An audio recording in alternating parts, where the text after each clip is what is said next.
So the topical presents so Schmoedown Respin. I am Strange Wang. Always beside me is Nate, and he's going to tell you the news for this week. In this week's news, Ben Bateman has officially announced that he will be sitting out this year's singles tournament, but we do have the players confirmed for the singles tournament, and they are... Hey, intern, where the fuck are my names? Mark Riley, Rachel Silvestrini, Bonnie Somerville, Liz Miller, Paul Oyama. It just says Adam. Who's Adam? Intern! Adam Collins, William Bibiani, and Perry Nemiroff will all be competing in the singles tournament for this year. For the first of this week's two Intergeekdom matches, we had Mike Kalinowski versus Greg Alba. After round one, it's 9-7 Kalinowski. In round two, Mike does pretty well, and his second round ends up being 16-7 going into Alba's spin. Mike gets one steal, but Alba hits all of his other questions, performing decently in this match. So it's 17-15 Kalinowski going into round three. Alba hits his two-pointer. Mike hits his as well. Alba misses his three, but nails his five, forcing Mike to answer the next two, which Mike does, leaving the final to be 27-22. But I have to say, That's a win for Greg Alba, I think. Alba did phenomenal. I mean, knowing their manager, Corey, he probably took them all and sat them 6 feet apart, him and the other two real rejects. You know, like made them ice cream sundaes and watched Deadpool 9 times in a row for doing such a good job. But yeah, dude, I was pleasantly surprised. Our next Intergeekdom match is going to be between Robert the Spider Parker and Ben Goddard. You got a little faction warfare with the Den versus the Dungeon. Robert Parker and Ben Goddard, they do pretty good in the round one. They can ask a bunch of Intergeekdom questions. They know this stuff. We know that they know this stuff. Parker, he goes perfect, including the bonus. Ben Goddard, he gets all bent out of shape because bird noises by Mark Ellis. So on Twitter, I tweeted the bird chirps at him because Finstock life, you know. But yeah, so in round one, it's 11-8. And going into round number two, Robert Parker misses his first Intergeekdom question of all time, and Ben Goddard steals it for 2 points. Don't worry, he gets it right back in the next round. So at the end of round number two, you have 22-14, still Parker's game. Round three, he puts up a fight, Ben does, but he does not succeed because it's 27-24. Robert Parker wins again. Doesn't get the knockout, but my thing about this match is, I'm going to talk to Kate Mulligan about it in a minute. If she would have challenged that bird noise nonsense, that hogwash from Mark Ellis that threw him off so much, and they got like a new question or something, bro, you gotta try. You know, I'm not saying it wouldn't throw me off because I'm a professional, but I mean, I knew that question anyways. I haven't even seen the movie, but Rosie Perez, Kanye said you got these. I ain't gonna say it. But if you would have challenged that and got him refocused, he might have had a perfect game with Parker. You know what I'm saying? Maybe.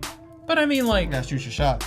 banter from the announcer's table is something that's just been a part of the game since forever. Yeah, I know. And I mean, this kid, we keep seeing people get in his head. First it was with heels. Yeah. And now this, if I play this man in a match, I'm gonna be with heels. Like in between rounds, I'm gonna be like Birdman Sandusky on them. I'm like, right boy.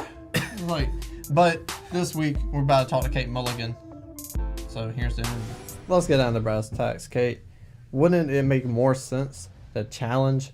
So when you see your player flustered, at least it'll give them some time to like rethink and regroup. I think you made a really big rookie mistake, and it kind of cost Ben the match, and at least his confidence in the match.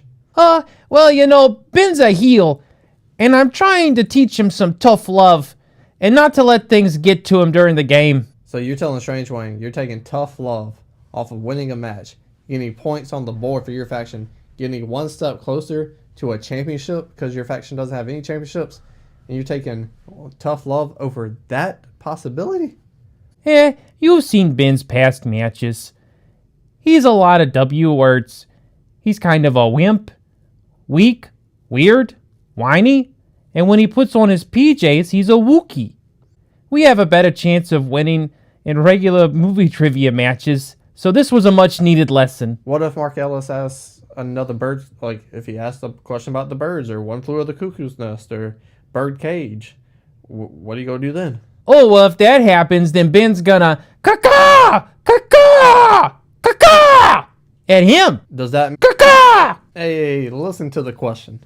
Oh, I'm all ears. No, you're all mouth. But does this mean you're going to change the name from the den to the bird's nest? Oh, that's not a bad idea. Hey, kids, what did I tell yous about putting spaghetti sauce on the slip and slide? So my final question is, Kate, who else are you putting into the singles tournament? Oh, I don't know, but I do know that I have a hot dog in my fanny pack. You want it? Where did he find these people? All right, Nate, back to you. Thanks so much, Kate, for that interesting interview.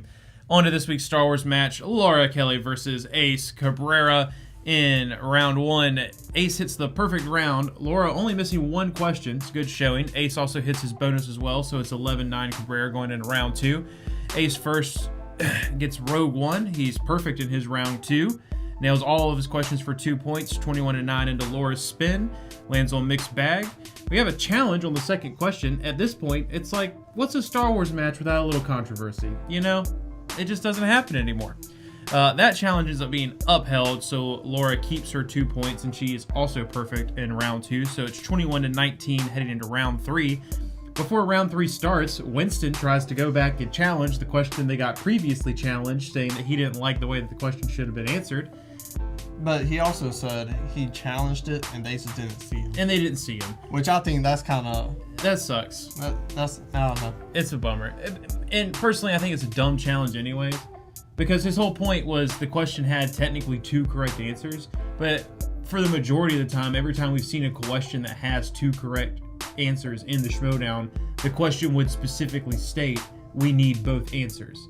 So it's like, it's kind of hard to argue that she did or didn't get the question right, because... Yeah, but I mean, in these like deep categories of nerd movies, you gotta put in some deep challenges, like...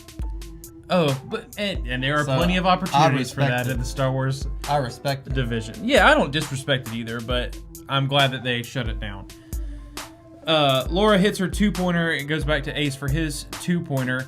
But Laura's first question, Ace challenges that as well, saying that he was asked that in a previous match. And then they go back and look at that, and it turns out that he never actually got asked the question because he got a TKO in that match. So I guess he just got to see the questions that he would have been asked.